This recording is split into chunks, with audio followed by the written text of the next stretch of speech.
or when it's going to take. Guys, we're live. Welcome, welcome. It is Friday night and we are here. Well, we have the guy, the man of the future. It's Saturday already where he is. It is daytime. We have Roger Price with us. We are so excited about this talk today. We're going to wait a couple minutes until people come in. We're on a couple minutes delay. That's what I was saying earlier. So if we're talking over here, we don't see the questions. It's because people are just now logging in. So welcome everybody, Airway Circle, Facebook Live on Friday. I'm going to go ahead and introduce the speaker.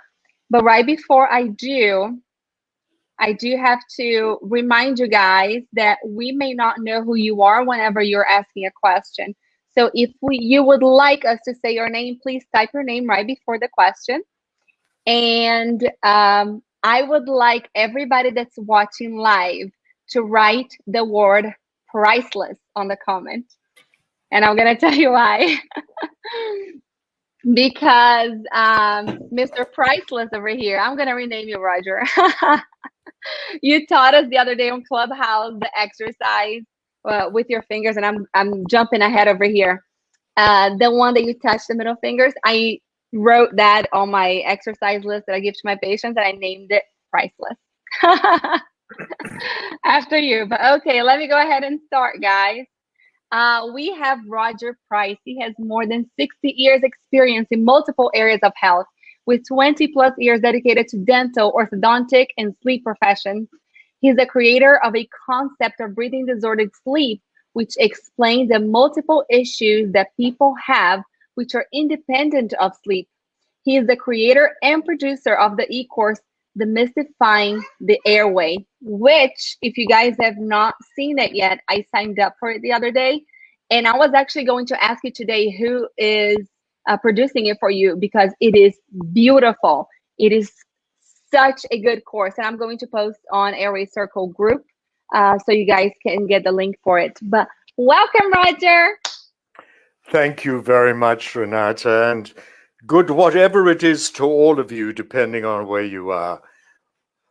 So Socrates was a great guy. He was sadly a mouth breather, but that didn't stop him from saying a few very interesting things which form the basis of logical and critical thinking. He said, use reason, not doctrine. And in this world that we're in today of double-blinded, randomized, controlled, placebo-controlled, Cochrane-reviewed, meta-analyzed research, that is doctrine, that is not reason. Then he said, interview until contradiction. So let people go with what they say until they start contradicting themselves. Don't jump in first, trying to tell them things that they might not even be interested in listening to. And of course, the third and the most important one is to look beyond the obvious. And that is what we're going to be doing for the next hour or so. So greetings to you from Sydney, Australia, one of the most beautiful cities in the world. It's Saturday morning on June the 5th. It's 10 o'clock plus. It's the middle of winter and it's 72 degrees with the sun shining. Oh, my Hey, goodness. it doesn't get much better than this. Right. Australia is a big country. I don't know if you realize that it's the size of the United States. Wow. And it's a huge country with a total population half of California. Wow. So that gives you a bit of an idea as to what we deal with. I live over here, which is Sydney, which is on the East Coast. The city has 256 beaches. It's paradise. It really is. So just to expand on Renata's overview, I graduated in 1960 from Rhodes University in Grahamstown in South Africa. So I've had 60 years of experience in education and training in multiple fields, which interestingly enough, are all connected. Not one of these fields is a silo in its own right. All of these things are connected. And for the last 20 years, I've been lecturing to the major training institutes and universities and organizations around the world. And the amount of times that people look and say, but that makes so much sense. Why didn't I know that? Then in 2016, I was very honored to be presented with a Lifetime Award for the development of functionalism. And this was the International Functionality Association in Turin. So, Wow. of course, we have to have a disclaimer. By the way, can you see the mouse? Yes, we can. Okay, I just wanted to make sure it was working. And the disclaimer is that this is not advice or modality or any treatment. It's a discussion. It's a discussion to open your minds so that you can move away from the way you normally think. And that is where we are today on Friday, June the 4th, with Airway Circle. And Renata, you've done such a brilliant job here. Everything is so exciting about it. Everything is bubbling. People are excited. And it's wonderful to see such an open sharing of thoughts and ideas. So the question is, do we have a healthcare system? By its very definition, this process should care for health by being vigilant. This requires an investigation process which is incompatible with the current medical model, whose role it is to manage the diseases. By the time you get to see the doctor, you are already sick. So we're going to use a broad brush approach. And detail is understood more easily if it's viewed in the broader context. This will cover the reality of the current situation and the existing outcomes. And in the world of disrupted sleep, which is the area in which I specialize, it is back to front. People do not wake up because they can't sleep. They wake up because they can't breathe. And if you look at your two gold standards in managing sleep disorders, they are breathing devices. They're not sleep devices. So this question of sleep disordered breathing being the passion and the word of the decade, of the last 5 decades, it's not correct. Sleep does not disorder breathing unless breathing is already compromised in the first place.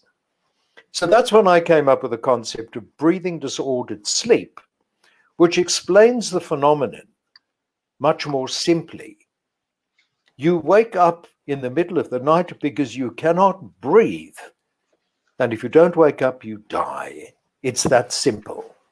Okay, so we're going to look at the two distinct problem areas. Ken Hooks touched on one yesterday, and that is treating the people who are already sick. Well, that is critical. It's not working that well, by the way, and we'll come to that shortly. Then we want to have a look at the reasons for this, and then finally, we want to look at a solution. What can we do to address this? Because I think it was one of the presidents who said, grumbling about something, talking about something without offering a solution is whinging or whining. And that's what we want to get away from. So the reality is we don't have a healthcare system. We're not investigating processes. People are already sick when they come into the system.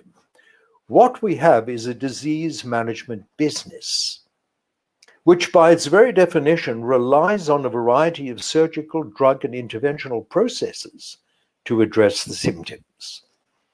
It pays little or no attention to the underlying causes. It is a business that relies on supply and demand, and the public has created the expectation that there is a pill for every ill. That's just the way it works. So what we have today is an impossible task. You cannot fit a liter into a 250 ml glass. In the Old English, it was you can't put a quart into a pint pot. And learning outside your field of competence is a slow process because you're looking at new concepts with pre-programmed eyes. And as Einstein famously stated, the thing that gets in the way of my education is my learning. No, that's wrong. It's the other way around. The thing that gets in the way of my learning is my education. Yeah, I'm going to have to fix that. That's what happens when you do it at 2 o'clock in the morning. All righty. So everybody prides themselves on saying, I think outside the box. That, my friends, is a trap.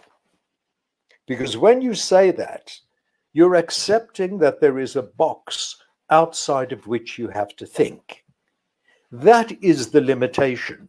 We are limited by our boxes, which is what we've been trained in. There is no box. You cannot divide the human being into a series of boxes. Everything is connected to everything else, and all aspects have to be conceded. And you know who the greatest anatomy teacher ever in history was? Oh. He was an African-American born in 1935. His name was James Earl Godwin, I think it was. And he was a preacher and he was a songwriter. And he wrote a song called The Foot Bones Connected to the Ankle Bones Connected to the Shin Bone. And that is what is missing in education today. Everybody concentrates on the foot bone, and I become a specialist in the foot bone. And somebody else is a specialist in the ankle bone, forgetting that they're connected. They are connected. Believe me, they are connected.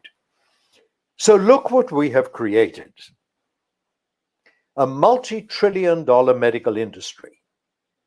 A $10 trillion health insurance business. A $200 billion annual research funding. Researching what? Billion-dollar drug companies, all making the US health system the most expensive out of 33 OECD countries. And the tragedy is the largest single cause of bankruptcy in the United States is medical debt. Wow. Chronic disease is on the rise, and 1 billion people in so-called developed countries have disrupted sleep. And this is the major cause of comorbid disease. And the reason for this is that policy dictates practice. The reams of instructions as to what may or may not be done by an individual modality, the boards, the oversight boards, the supervising boards, this is what limits the success of the intervention. Everybody's told, stay in your own lane. For fear of reprisals, should they venture into anything out of their scope of practice. For heaven's sake, who defines scope of practice? 60, 70-year-old Neanderthal troglodytes sitting in a board saying, I'm a representative of the board of pediatric neurology, and this is what I say your scope of practice is. They are way out of touch. Harsh penalties are imposed for any infractions of these rules. And this results in tunnel vision, where the focus is fixed on the symptoms and little heed is taken of the origins, which are usually outside of the specific field. So the sad truth, as evinced by Keynes, who was a brilliant man, worldly wisdom teaches that it is better for reputation to fail conventionally rather than to succeed unconventionally. Government, peer, legal, and insurance pressure discourages people from making changes. Gold standards and best practice. This just means that most people are doing the same thing. It doesn't mean that this is the best way. just the most widely used. So here are some facts. And this information comes from a variety of sources, largely the OECD health data figures from 2013 and 2019. And this will have altered substantially in the COVID and post-COVID environment. Of the 33 listed OECD developed countries, the US alone spends more than double the average. You can see that. This is the OECD average, and this is what the US spends per person per year. Its outcomes are generally the lowest when measured by cost and life expectancy. That's insanity. To spend all that money and get virtually the lowest outcome, there has to be something wrong. And this is one of them. The costs of administering the system are out of all proportion to the outcomes. The CEOs of major pharmaceutical companies earn around $30 million a year each. The directors of major clinics earn $5 to $6 million a year. And this is without stock options and all the other bonuses and things that are added to the package. This is the main reason that US healthcare is unaffordable. It's heavily weighted in the area of administration and remuneration. Look at us, the life expectancy in the US. It's way down here. It's on a par with Estonia and Turkey and Slovakia for the expenditure of so much money. And these lower countries spend well below half of what the US spends annually per capita. Look at the high costs of medical visits in the US. They result in one of the lowest incidences of doctor consultations of just over 4 per year compared to nearly 14 per year in Japan. This has led to a massive increase in the growing reliance on Dr. Google for information because Dr. Google is free. And this has led us to the situation where disease management makes dollars and health creation only makes sense. And when we're talking about a multi-trillion-dollar industry where the heads of these companies and clinics make so much money, there is no incentive to kill the goose that lays all those golden eggs. So these are the two different worlds I was talking about. Roughly 1 billion people worldwide who suffer from disrupted sleep. They need to be helped. They need to be treated. And in the majority of cases, they require intervention. And this is what we were talking about yesterday with Ken. The various methods, the various sleep studies, the various interventions. These don't solve the problem. These address the symptoms. And the symptoms and the problem are usually two very different things.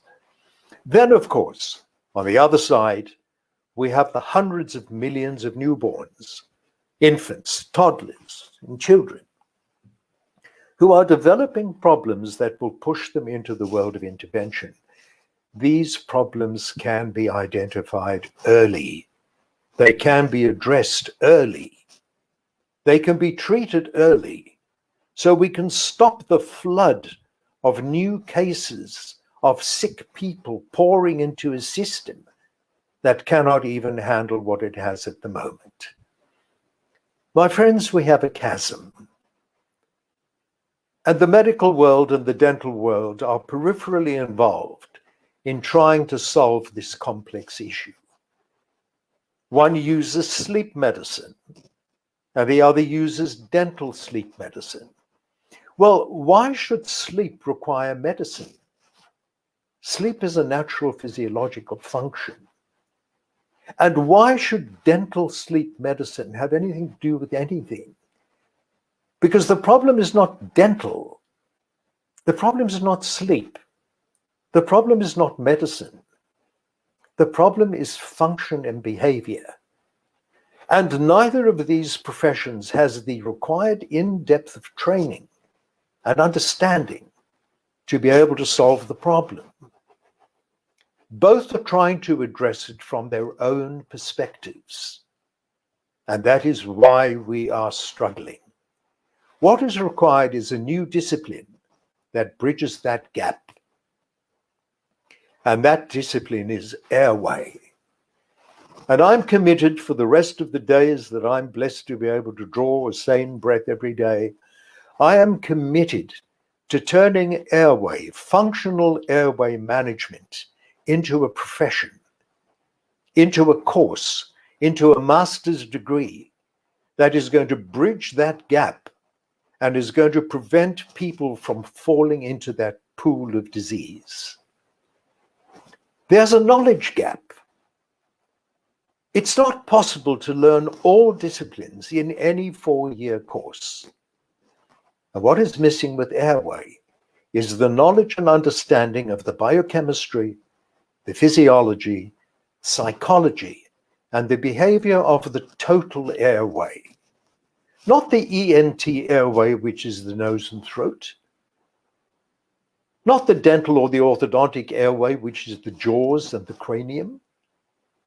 Not the pulmonological airway, which is the lungs. The whole airway, beginning to end. And that is the purpose of creating the e-course that I have done. Do you realize that behavioral physiology is a 4-year degree course in its own right? It's unreasonable to expect anyone in medical, dental, or other professions to have the required training, because the course is as long as their initial course. So in the absence of this, there's a partially informed base of people who have information. And information is not knowledge. I read a book by an expert. I did a weekend course online. You cannot learn anything overnight or in a crammed weekend warrior program. Breathing is such a complex and individualized process. No two cases are the same. And just because something appears on the internet doesn't mean it's accurate. And just because somebody used something that worked for them and you tried it and worked for you doesn't mean that it's going to work for everybody. And these are the caveats that we have to be so careful of. And I'm active on a lot of sites, and some of the questions I see on those sites and some of the answers from people who've read James Nestor's book, that is their total training in breathing, and they become experts overnight. And they start dispensing advice to people as to what to do. I tell you, the 4 hairs that I have left on my head jump up and down. So the reality is that life is a breath-to-breath process. It is nothing else. And survival is the same as being able to take the next breath. And you know, if you fail to take the next breath, it's all over. And that is where the focus has to be, on the airway and the ability to take the next breath. Airway is not a medical issue. Breathing and sleeping are normal physiological functions. They're not diseases. We don't need to have disciplines devoted to common sense. We need to get away from this technological trap, and we need to open our eyes, and we need to look, and we need to observe, and we need to see what is going on. And as I mentioned to Ken yesterday, what is going on with sleep studies is people are treating numbers. They're not treating individuals. And if this number is 4 and this number is 6 and this number is 12, you have this and you need this. It just does not work. And according to insurance companies. Definitely. Not even according with the real way that we should be reading these sleep studies. No, you will do this because that is the cheapest product that we're prepared to pay for. Mm-hmm. Okay. So the thing is, medicine only becomes involved after the fact, when the dysfunctional patterns have caused the systemic breakdown. So I'm not sure how many of you are aware of this, but in the first 6 months of life, babies are breathing an average of 65,000 breaths a day. Think about it. And think about this as a possibility. What happens if the birth process is problematic? What happens if it's a very long labor? What happens if eventually it has to be an induction? What happens if there's an epidural? What happens if it's forceps? What happens if it's vacuum extraction or a C-section? Is that baby going to breathe freely when it comes into this world? Is its first breath going to be an easy breath, or is it going to be a compromised breath? And if it is a compromised breath, and that little infant has to create some kind of parafunction in order to be able to take the next breath, because this is what survival is all about. You do not survive if you can't take the next breath. And that newborn little mite makes this compensation. It could be tilting the head. It could be arching the back. It could be anything. Multiply that by 65,000 times a day from day one. And you think there's a possibility that this is possibly where things might start going wrong? But look at the difference. These figures here in the gray-green are what it should be. These figures here in the pink are what is accepted today as being normal. These numbers are not normal. These numbers are commonplace, but they are not normal. So because of this dysfunction, we are live on Facebook. Yeah. Sorry, go ahead. The majority of the population is basically unwell and suffering from dis-ease or average health. And these averages here are taken from unwell people and are not indicative of the score of well people, yet they are used as the norms. This is where the system is falling down. And eating and drinking for 2 people is not a great idea. Well, let me tell you, breathing for 2 people is not a great idea either. And have a look at the large group that we're working with here. They're breathing 50%, 60%, nearly 80% more than the body was designed to cope with. And if you have a system like your airway system, your nasopharyngeal and your oropharyngeal airways, they are designed to move a certain volume of air. And that air is between 4 and 5 liters a minute. The channels are designed for that. Everything is designed around that. That is the way the body is designed. Well, you start pushing a tsunami, and I always have to smile when Renata tried to explain how to spell her last name. And she says, a tsunami, like in tsunami. Without the two. Am I right? That came from my husband. Yeah, tsunami without the two. Nami. Yeah, okay. Well, the minute you push this tsunami through the nose, through the sinuses, through every part of the system, you are going to get interference. You're going to get inflammation. You're going to get congestion. You're going to get infection. We are doing this to ourselves. It is not happening to us. So we need a health village. We need a team of people who can ask and answer the 5 WH questions. And we'll come to those in a moment. Because these questions give us a different perspective. What if we changed our approach from focusing on the symptoms attached to the patient, and we started looking at the patient attached to the symptoms? What happens if in the profession, the hygienists, the dentists, the orthodontists, lift your loop and look? Put your loop down. Do your due diligence. Look at the teeth attached to the person, and then remember, those teeth did not come onto the dental chair by themselves. They were attached to a person. So you should look at that person and you should ask 5 critical questions. What is the problem? Not what are the symptoms? Why did it happen? And don't just accept that it happened. Oh, the teeth are crooked, I have to straighten them. This crown is broken, I'm going to have to replace it. This tongue is sitting in the airway, I'm going to have to pull the jaw forward.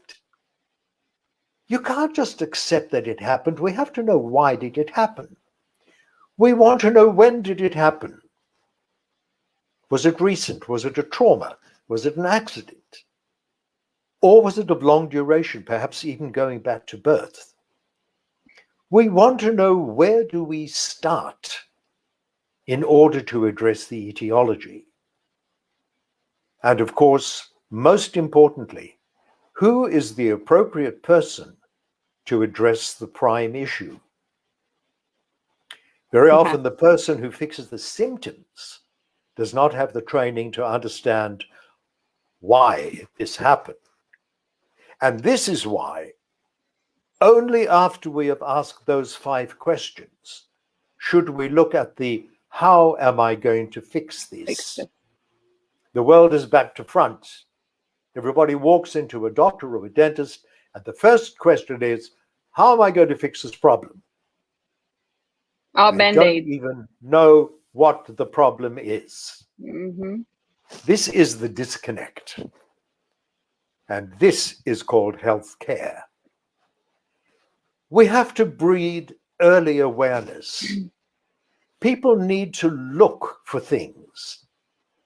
They need to look that open mouth could be a warning sign. They need to tell their children, constantly pushing off one leg is going to create postural imbalances. Kids should be taught with their scooters. You scoot up the driveway on your right leg and you scoot down on your left leg.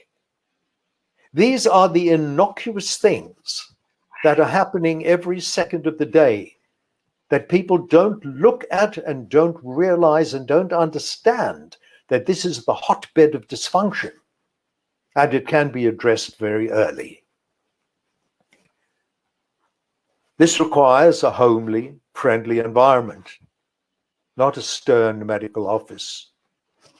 And that is where dentistry has such an advantage. This is famous Bondi Beach in Sydney. This is a Sunday morning. This is the Nippers life-saving training.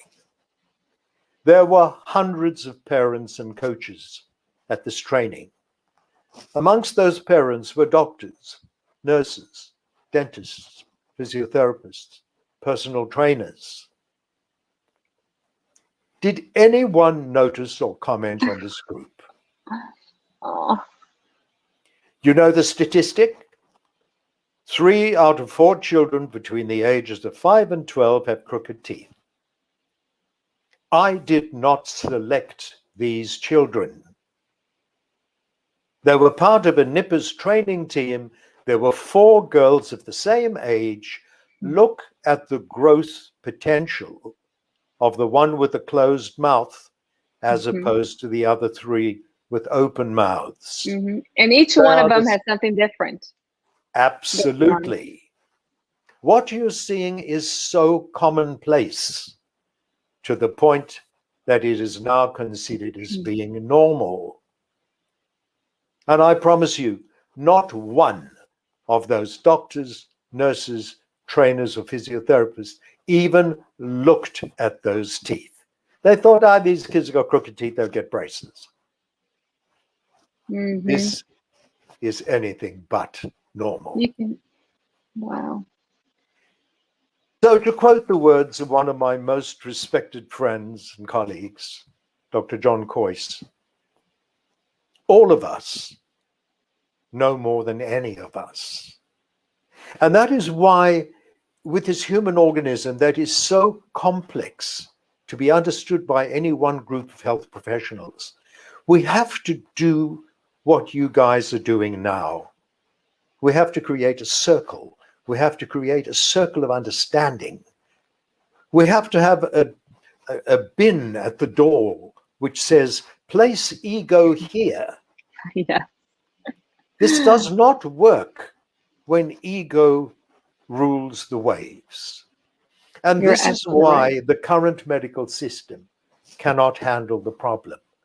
It's overregulated by Medicare and insurance.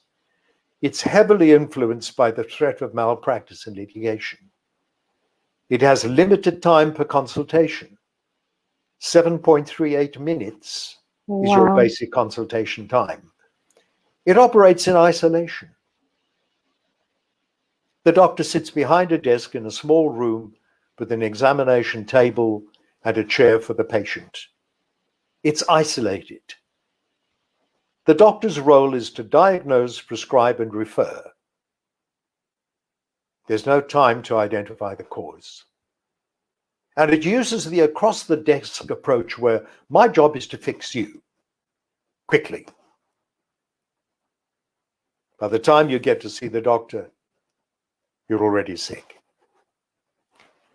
And back in September last year, on the 8th of September, the Sleep DT News interviewed a whole lot of doctors, primary care physicians. 78% surveyed lacked confidence. They blamed limited training in medical school, the fact that the courses are all intervention-based. They understand the importance, but the time constraint stops them from doing anything. All they can do is recommend a sleep study, and that covers them in case anything goes wrong. Then you get the conflicting outcomes that we discussed with Ken yesterday, how different labs use different software, different algorithms, different percentages. It's madness. It is total insanity as to what is going on. And everybody's going, la, la, la, la, la. That's the gold standard, and that's the way we do things.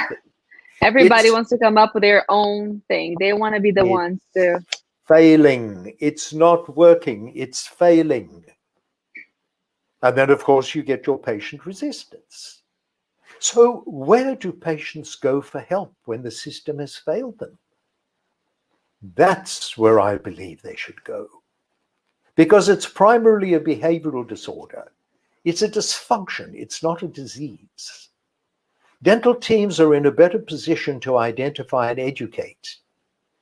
Behavioral change is a team effort, not a lone doctor sitting behind a desk. And dentists get to see people while they are still well. This is the key, this is the brilliance, where if the dental team is trained as to what to look for from the first dental visit at 12 to 18 months, which is the way it should be, we can pick these things up and head them off at the pass. But the stumbling block, the thing that gets in the way of my learning is my education. This time I got it right. Okay.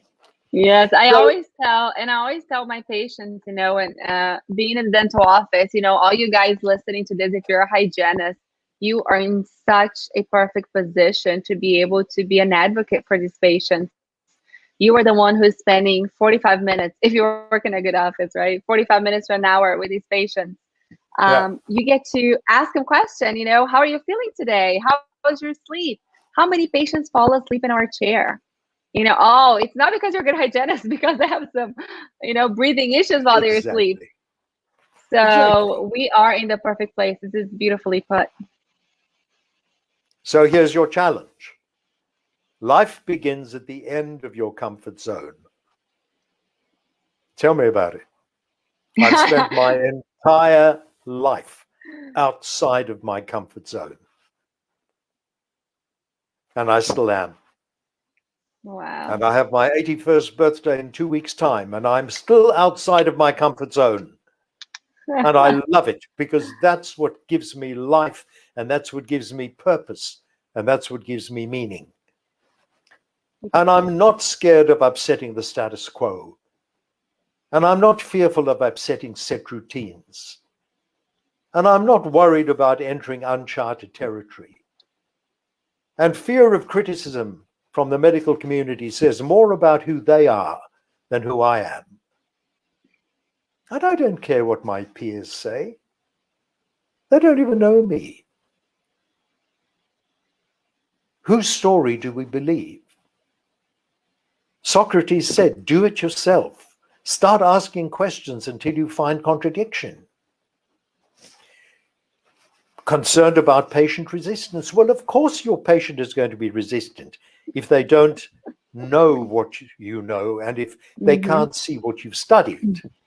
And that's why I've created these courses that give you certification showing the topics that you have studied and passed. And sometimes it's simply not having the confidence to make the move. Well, I don't think I'm short in that area of life. So here's the summary. The sickness dam is overflowing. And the only possible way to manage this is by slowing down the number of people getting sick. Disease management doesn't do that. People simply don't know that they are not well. And they believe that's just the way they feel. Average health has become the new normal. Modern medicine is prolonging the process of dying. We're not living longer. We're dying longer. And that's awful. And everyone asks, how? Without ever finding out why. And so the intervention machine grinds on, and the same failures are experienced. Now is the opportunity to make a real difference. If not you, who? If not now, when? This statement goes back to 110 BCE. It's a long time ago. This was quite a smart guy. That, my friends, is the introduction for today. Thank you so much for your time. Roger, you are wonderful. Thank you, thank you, thank you so much. Oh my goodness, what a gift on Friday night, guys. I'm not sure if we're able to see comments today. If you are listening right now, I know it takes a couple minutes before you hear me, but if you're listening right now, type something in the comments, type priceless in the comments so I know you guys can, that we can see your comments right now, and post your questions. If you guys have any questions, we're going to wait about just a few minutes to see if anybody has any questions for Roger and see if he can answer. But this was wonderful. It was the first time that we did a live presentation like this. And my goodness, you are a wealth of knowledge. Hey, Chris. Chris is on. Well, to answer your question, was I actually wrote and produced the entire Demystifying the Airway program. You're kidding. Yeah, I do all my own slides. I do all my own illustrations. Wow. I never knew I could do it until I had to, because nobody else understood what I was doing. I was just having a conversation with the websites tonight, website guys that help us with the website, the agency 365. And they were like, Renata, stop messing with the website. I like to just do everything, and I need to step back sometimes. Okay, you guys take it on. Yeah. But and my goodness, it is wonderful. I kept it under an hour because there are going to be questions. There are going to be, well, how do I do it? Where do I do it? Why do I do it? When do I do it? And it's not possible to cover everything in an hour. Mm-hmm. I can cover the concept of what has gone wrong. And the fact that if we continue down this path, which, by the way, has been going for 50 years, since the time that Christian Guilleminault and Bill Dement were having a beer in Stanford, and they decided that this interruption to sleep should be called something. And Guilleminault said, what should we call it? And Dement, who was a Greek scholar, said, why don't we call it apnea? which is Greek for no breath. Hey, he said, that's a great idea. Let's have another beer. Okay, so what is an apnea? Oh, it's a cessation of breathing. Right, cool.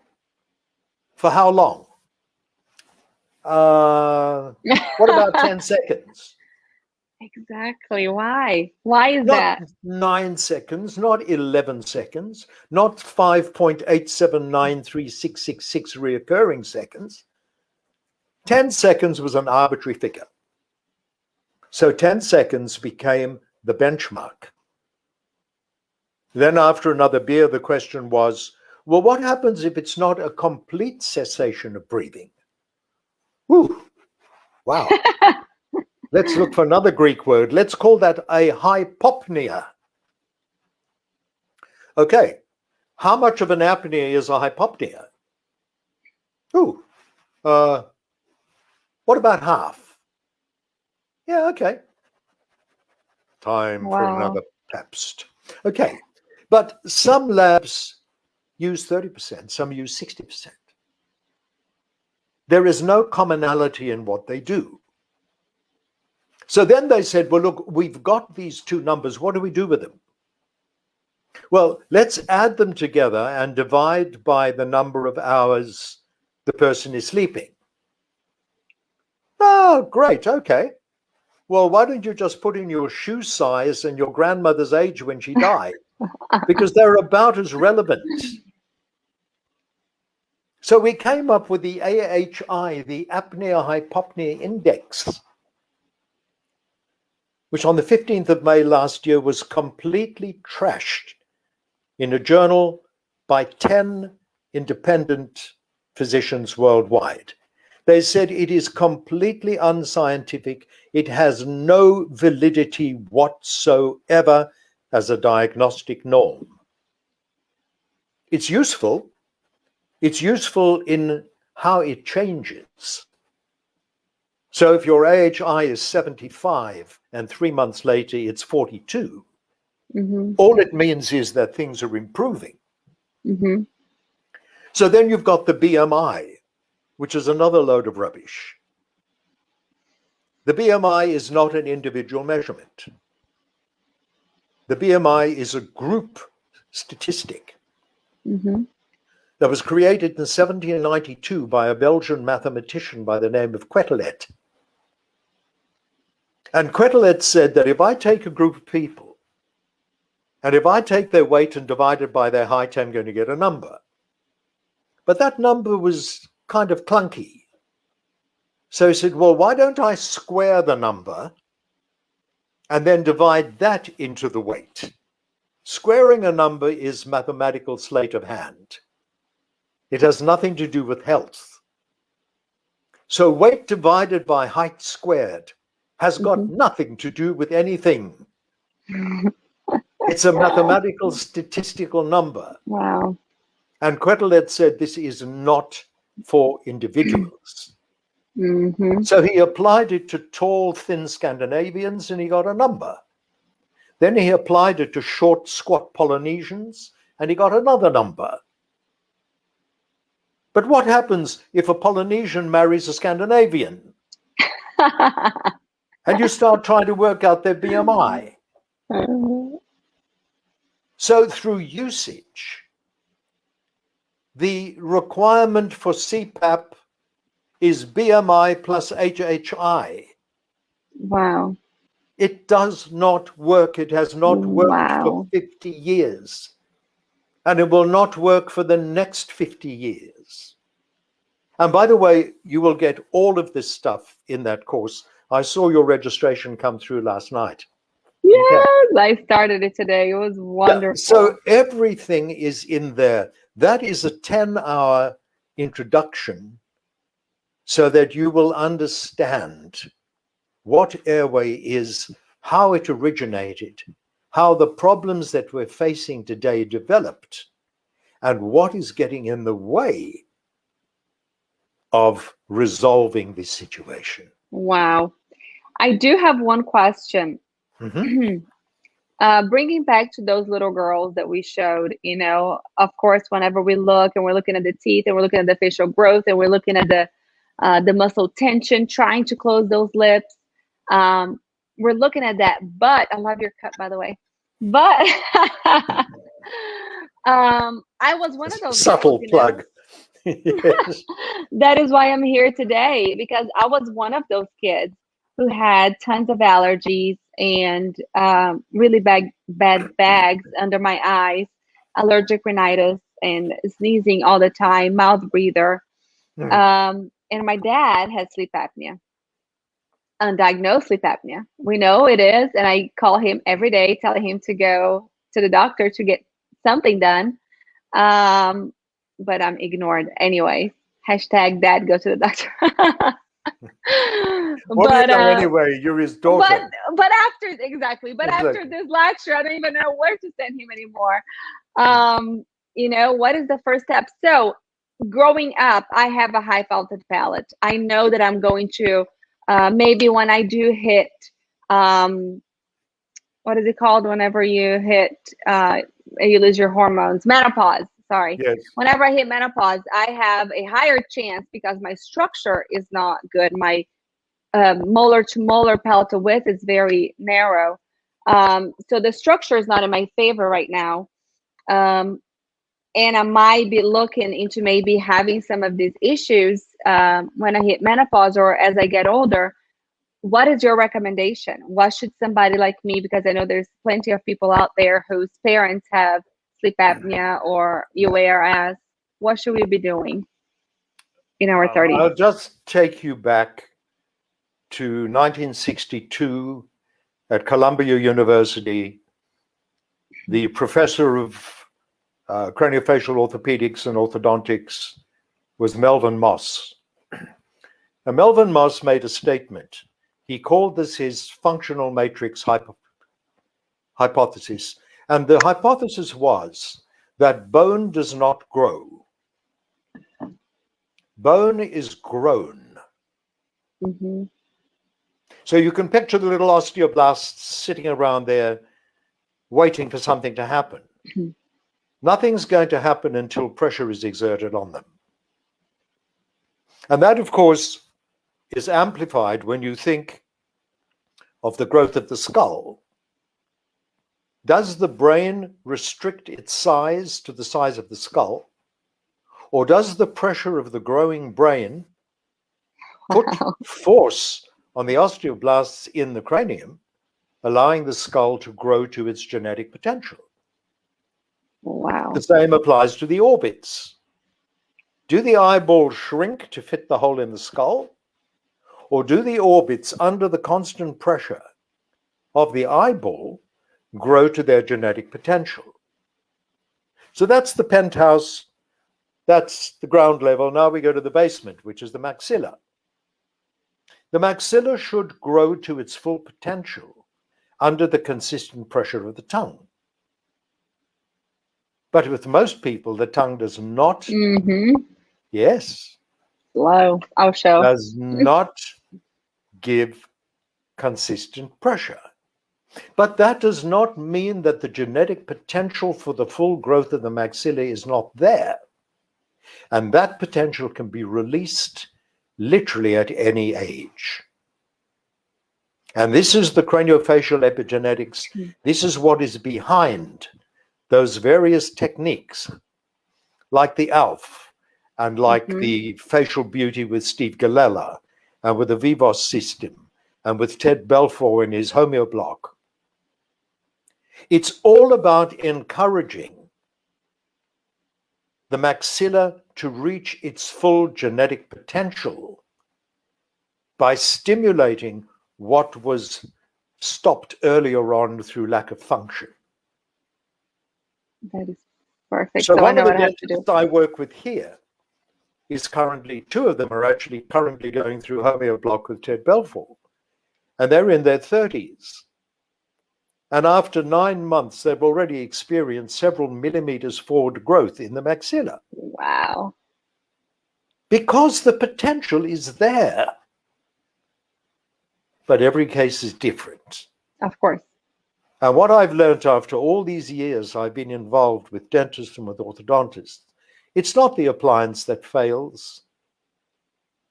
It's the training that that particular person has in the utilization of that appliance. And this is where Martha Cortez has so much experience. Yes, it's wonderful. Okay. A lot of times she told me that a lot of times you might need more than one appliance, you know? Yes. Because they're all different. And the faces are all different. And the underlying etiology is all different. Mm-hmm.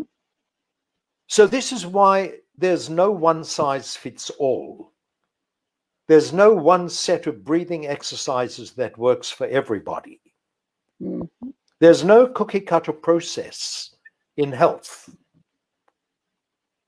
But to understand the individual, you have to know how to ask the correct questions. And this is what it's all about. Mind blown. We have a question from Ruth. Sure, Ruth, shoot. Let's show it. How do we get this into the education programs? As an occupational therapist, we learned about activities of everyday living, or ADLs, one of which is sleep. However, we learned very little about how to help people sleep better. We did learn all about one-handed dressing techniques, though. So my question is how to educate a professional who's already helping people with sleep, ideally before they have a problem, is a more preventive manner than treatment post-problem? Okay, Ruth. Perfect question. And the answer is in that bridge that I showed you between medicine and dentistry. And that bridge is called functional airway management. And one of my goals before I depart this mortal coil is to get a master's degree, a 2-year master's in functional airway management. I want to establish that course. Sign me up, I'll help. Yep. It doesn't exist. Believe me, the treatment of ulcers 30 years ago was surgery or antacids. This concept of ulcers being caused by Heliobacter did not exist. It took 2 Australian doctors 10 years and having to infect themselves before the medical profession eventually said, oh, we thought that the bacteria would die in a pH of 2, which is the stomach. Therefore, it couldn't be bacterial. And then they proved that the bacteria burrowed into the wall of the stomach to escape the acidity. Wow. We have to think completely differently because the dogma of the old-fashioned belief is what's holding us back. So, Ruth, the answer to that is to take your OT profession, to take the PT profession, to take manual therapists who understand the structure of the body, to take qualified hygienists, and to teach you on top of what you know, the other little nuances which bring everything together and make it into a cohesive pattern. And that is the goal, and that is what I'm working towards. Who is a qualified professional to help people with their breathing issues? Predominantly somebody who understands the entire body. And this is where I have an argument with the term myofunctional therapist. Myofunctional therapist is the therapist addressing musculature in the whole body. You guys are orofacial myologists. Physical therapists and occupational therapists are myofunctional therapists. They just haven't done the orofacial bit. This is interesting. One of the first courses I ever took in Brazil was by Adriana Tessitori, who's absolutely wonderful. And it was on whole body muscle. I mean, It was everything from head to toe, so different than anything that I've seen here. So when you're you're absolutely right. training, where do you stop? Do you stop at the genioglossus? Do you stop at the SCMs? Where do you stop? You can't. That is true. There's always another layer that you have to understand. That's and where this is where the usage of a word starts defining who you are. You are not a myofunctional therapist. Or a facial myologist. That is You great. I are like a certified orofacial myologist. How would you do if I started getting you to do foot exercises? Exactly. You weren't trained to. Some people are. I was not. Yes. Exactly. Some people. A lot of people in Brazil do it, but not me. Not and yet. Brazil is way, way ahead. And I remember Adriana Tessitori saying that, like, if you have an issue all the way up here, I'll ask them to do a foot exercise to be able to work all the way up here. And why do you think that happens? Who was this guy called Newton, whose third law says for every action, there is an equal and opposite reaction. But it's not predictable where that reaction is going to be. So you have to understand the entire structure before you can venture a solution. Right, Chris, newbie question. You're absolutely right.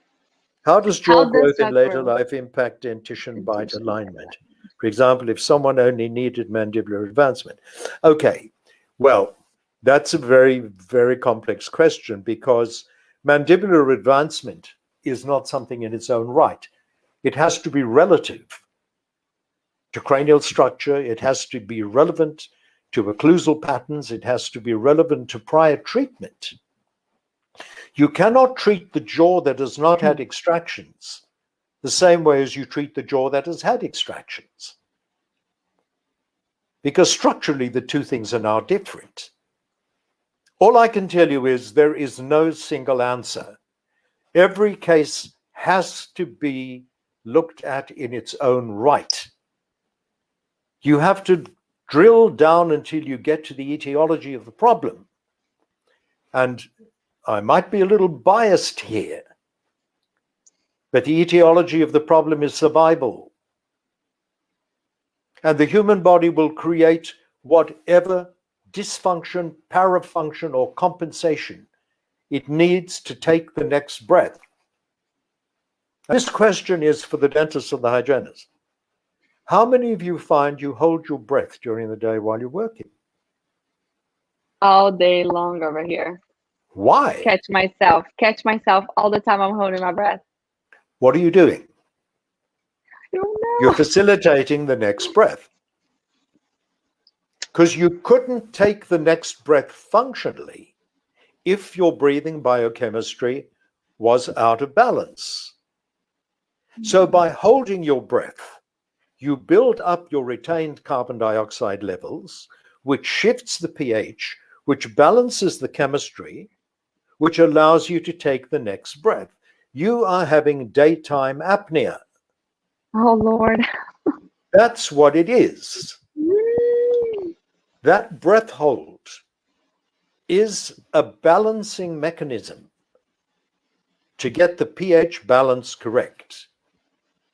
That is so interesting. And I didn't notice that until, I'm not sure if it was in a book that I read, but about holding your breath during the day. I never noticed I did that. And my chiropractor over here is amazing. And she did a test to see, you know, my sympathetic system, my parasympathetic system, all was working. And I'm like, I got this down. I've been working on my breathing for 5 years now. I am quiet breathing, you know, barely moving, and my sympathetic system was way up. And I'm like, how is this possible? Do you know why? Tell me. Because the breathing technique that you developed according to what you were taught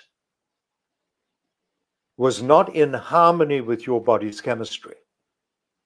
Wow. This is a common issue with heart rate variability. People sit on the HRV and they struggle to get to coherent breathing, to get to 6 breaths per minute, 40% inhale, 60% exhale. You put them onto a capnometer and you check their CO2 levels. They are disastrous because they're compromising the biochemistry to get the mechanics right. Wow. One of the top Buteyko educators in the US, out in Seattle, Lifetime, he's in his 70s, been a lifetime body worker. He's been a lifetime trainer, highly respected, lovely, beautiful human being. He's been teaching breathe soft and low. His control pause was an average 48, 50, up to 60. Wow. We put him on the capnometer. His end-tidal carbon dioxide was 25 millimeters mercury. He was chronically hyperventilating in his attempt to breathe low and slow. That's what he'd been teaching. Wow. How Suddenly do I he realized. go ahead? No? How do you what? How do I get that test done? Who does it? The capnometer. Where are you? You're Georgia. Savannah. Savannah. Yeah. Jasmine. Oh, awesome. Jazz I'll has call got her. capnometry. She actually did the courses with us through the graduate school. Oh, amazing. I'm So gonna she's call got her. everything. Yeah, and she's just an angel in disguise. Yes, She's just she is. amazing. So Jazz will certainly do an evaluation for you. Barry Thank you. But Rayfield has several of these throughout his practice. There are lots and lots and lots of dentists, the enlightened ones. this is important for people that are listening to know if you would like to get a test like this done. So ask your dentist. Excepting very few of them know. It's better for them to email me and give me their location, and then I'll tell you if I know anybody in that area who's done the training with us. We are building the Airway Circle directory also, so hopefully a lot of those dentists on the Airway Circle website, a lot of those dentists know what we're talking about here. So they're a lot more likely to be able to help you in that regards if you'd like to check your CO2 levels. I think that is super important. All right. Great So point. question, which is the more important gas in oxygen transport? Well, if you look at, everyday TV life, what everybody thinks is oxygen. Everybody needs oxygen to breathe, right? Right. And survive. What is more important than the oxygen? Well, we all know it's CO2. Most people don't. Good. We know it's CO2. How many people measure an oxygen saturation? I have one right here. Everybody. Yes. How many people measure CO2? We're here. We're trying to find out one person. It is so tough. 2 states away. Exactly. Look at this. It is You're as so important to know your CO2 levels as it is to know your oxygen saturation. So now, next question. What is a normal level? What am I looking for when I'm looking at my CO2? There's an optimal level, a functional level, between 38 and 42 millimeters mercury. I see 30 to 40 new patients every month in 6 different offices. Wow. Most of them struggle to get to 35. Wow. And they can see instantaneously on the biofeedback graph that as they push their levels up by changing what they're doing, their symptoms disappear. Wow. Then I bring them down below the line and drop the CO2 retention, and the symptoms come back. Wow. So they make that link between watching that breathing graph and the CO2 levels and the way they feel. That is unbelievable. Why are not more professionals, medical professionals, looking at this? Is just, it blows my mind. And I know because that we are over an hour. It's not part of their training. It's not part of their training. And there is, I mean, I meet with orthodontists, and I ask, how about, light wire extension, or let's start, early intervention. And what about this? What about, I didn't learn in school. I actually just called my professors and they've never heard about it. And I'm like, That's right. That's right. So we're not even going to look into it, And I'm a specialist and you're not even a doctor. Definitely. And but many people have said to me, you're not even a doctor. And I said, that's from choice. Exactly. Definitely. I do not want to be registered to the point that I'm controlled. gosh, That's why I'm a a free rabbit. spirit. That is a rabbit hole that we need a whole nother hour for. And I know that we're a little bit over time, but I just thought about something that I would like to touch a little bit on, and nitric oxide. Yes. So we're supposed to increase our nitric oxide, but recently I heard somebody say that no, you do not want your nitric oxide to be high. I recently had blood work done, and that was the only thing the doctor told me. By the way, your nitric oxide is low. And I'm like, that's interesting. I've been working on my breathing. It's not working. Okay, what is the content of atmospheric air? 78% nitrogen, 21% oxygen. It's not surprising that nitric oxide is made virtually in every cell in the body. Wow. Because the body is saturated with both nitrogen and oxygen. What the key factor is the enzyme. And that enzyme sometimes is lacking. And that is that synthase enzyme which takes the nitrogen and the oxygen and creates the nitric oxide. So you have parts of the body where that enzyme is more proliferant than in others, and particularly in the sinuses, provided you breathe gently, the movement of air triggers the manufacture and release of nitric oxide as you inhale gently. But it's a byproduct of the breakdown of the oxyhemoglobin bond. It's nitric oxide is literally all over the place because it's a vasodilator and it's also very powerful antimicrobial. It's been there since Pontius was a pupil pilot. I mean, it's not something new. It's just the awareness is now growing, as has the awareness of the link between breathing and malocclusion. And this is what John Flutter and I built over 20 years ago.